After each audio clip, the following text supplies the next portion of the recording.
नमस्ते एवरीवन। आज मैं जयपुर के राजा पार्क में इस महान प्रतिमा के सामने खड़ा हूँ।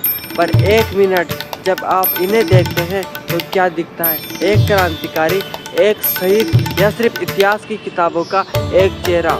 What if I told you a story which is more engaging than any superhero movie? Let's start with a fact. 8 अप्रैल 1929, सेंट्रल असेंबली दिल्ली। भगत सिंह और बटुकेश्वर दत्त ने बम फेंका। पर क्या आप जानते हैं, उस बम से एक भी इंसान नहीं मरा, किसी को खरोच तक नहीं आई। क्यों? Those were low intensity bomb. उनका मकसद मारना नहीं, बहरों को सुनाना था। Fact number 2, and this is the master stroke.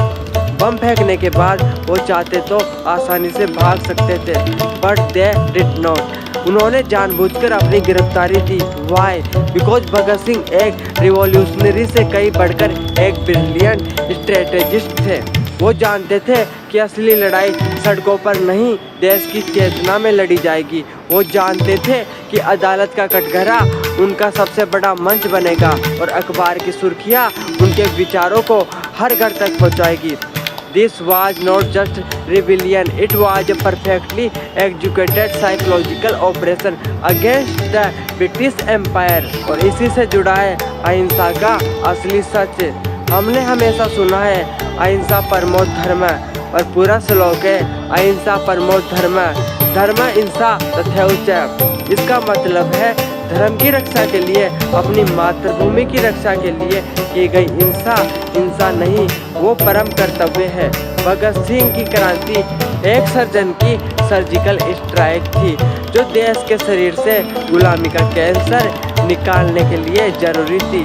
Late me give you one more mind blowing fact. जेल में उन्होंने और उनके साथियों ने 116 दिन की भूख हड़ताल की थी।